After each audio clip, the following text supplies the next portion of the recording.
Hello, readers. I absolutely love reading outside of my comfort zone. If a friend can recommend a book to me, I'm excited to read it, to talk to them about it. And I just like being pushed outside of my comfort zone as far as reading goes. So when I saw Sam from Thoughts on Tomes and Sarah Jane from The Book Life strongly recommend books to each other and vlog about it, I really wanted to give it a shot with some of my booktube friends. Anyway, I'll be linking to their videos in the description below, so please make sure to check them out if you haven't seen them already. So the first book that I'm going to read was recommended to me by Chloe from the BrunetteBibliophile, and it is one of her favorite books, and that is The Selection by Kiera Cass. So this was described to me as the Bachelor reality show existing in a future dystopian monarchy. So I'm gonna go ahead and start this tonight, and then I'll provide an update in the morning. Hey guys, so it's June 16th, 100% not the next morning from the last time I recorded anything. It's also Father's Day, and so me and the fam are going to be going out to dinner later on tonight. But at this point, there was a lot going on. I had to prepare for BookCon. I was covering for a few people at work, so I didn't get to read quite as much as I would have liked. But at this point, I am on chapter 4 in the selection. Not much has happened. All I know right now is that I find America to be somewhat annoying, and I'm not sure I trust Aspen. There's something very fishy about what has happened so far leading up to chapter 4, with America overhearing the conversation that Aspen's mom was having with her mom, and him kind of encouraging her to do the thing. So I don't know, I just don't trust him right now. Hello, it is October 20th. It is day 2 of my Carnival cruise. I did get an opportunity to read more of the selection now. Yeah, isn't that crazy? I don't even know when my last update was. She finally met Maxon, and I feel like she, being America, was like, she was just a total bitch to him. Total bitch. I feel like it was undeserved. I don't think he did anything to her. I know she's just kind of rebelling against the system and not liking that the selection is a thing. But yeah, I don't think he deserved her attitude at all.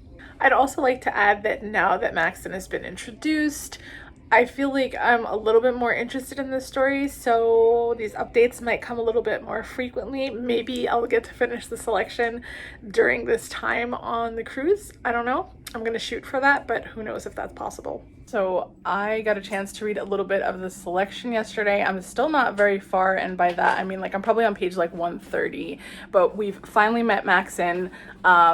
And we're at a point where they're starting to eliminate some of the girls. I think 8 girls had to leave. I don't know why, but I'm definitely invested in the story at this point because, you know, while they're painting the prince to be a pretty good guy, just the fact that those 8 girls disappeared and nobody knows why yet is like, ooh.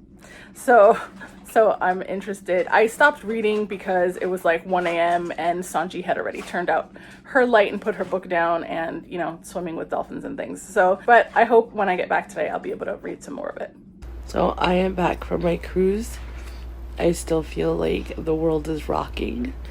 And as you can hear, I'm also sick. So yay. But I am working on finishing the selection.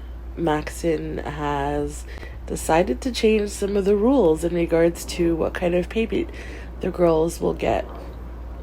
And so everybody's wondering what that's all about.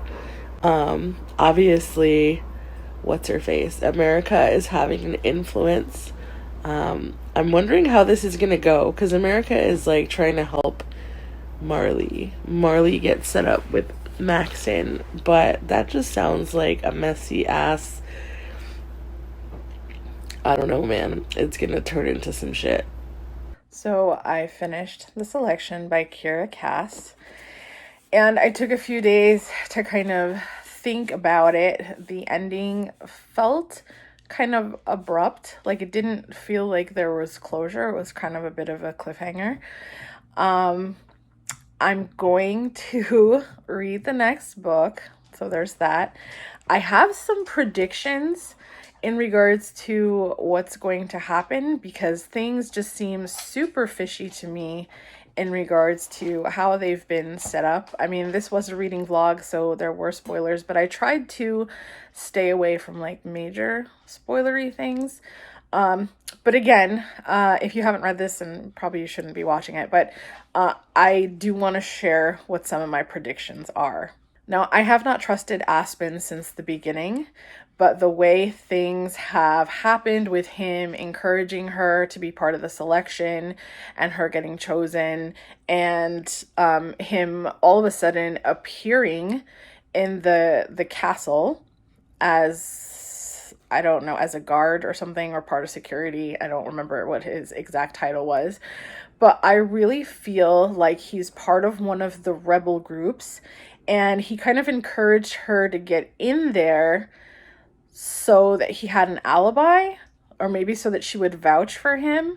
I don't trust him at all, and I really feel like he has something to do with one of the uprisings or the fact that the rebels are trying to attack and stuff like that.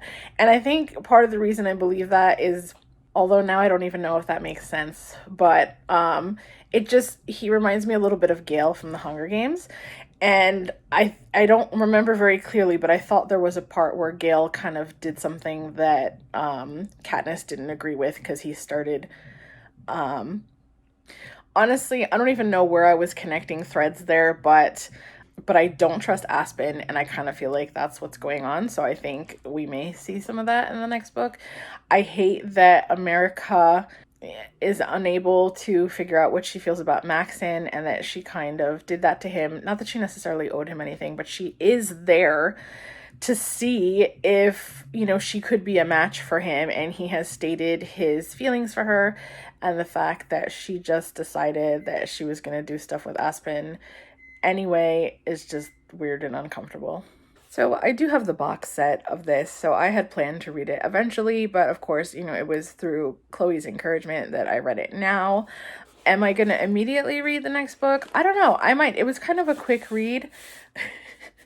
Not with how long it took me to read it, because it literally took me months, but when I was reading it, I did enjoy it, and I felt like I was getting through it quickly. I just didn't get a chance to pick it up enough. But I would say I would probably read the second book in the relatively near future, maybe before the year is over. I was originally going to give the book 3 stars because I just was so annoyed by America, but she felt a little bit like a caricature instead of a real person. Like, there were these traits that the author wanted her to have, but they were kind of exaggerated. She wanted her to be different, and so she didn't like the fancy dresses, and she didn't, the way that she was made different, it just felt very tropey and stereotypical and slightly overdone. But I did fall in love with Maxon. I think he's a pretty cool dude. I want to know more about him. Of course, I want to see the romance develop between him and America. Hopefully in later books, she's not quite as annoying. So I look forward to that. I assume at some point his heart is going to be broken because, there is a little bit of a triangle happening, and I don't know if I want to see that. I'm going to be just heartbroken for him, but again, I do want to see the romance develop and to see where it goes.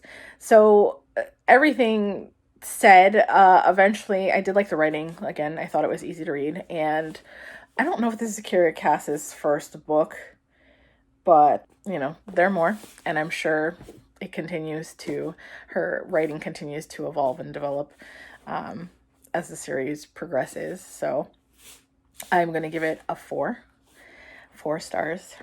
And that's a wrap on that. The next Read That Book Challenge video I'll be making will be a vlog reading Unwind by Neil Shusterman, which was recommended to me by my friend Kat over at For the Love of Books. If you've watched this all the way through, thank you very much. If you want to see more Read That Book Challenge videos, be sure to like and subscribe. And don't forget to hit the bell to be notified when I upload new videos. Thanks for watching, and see you next time.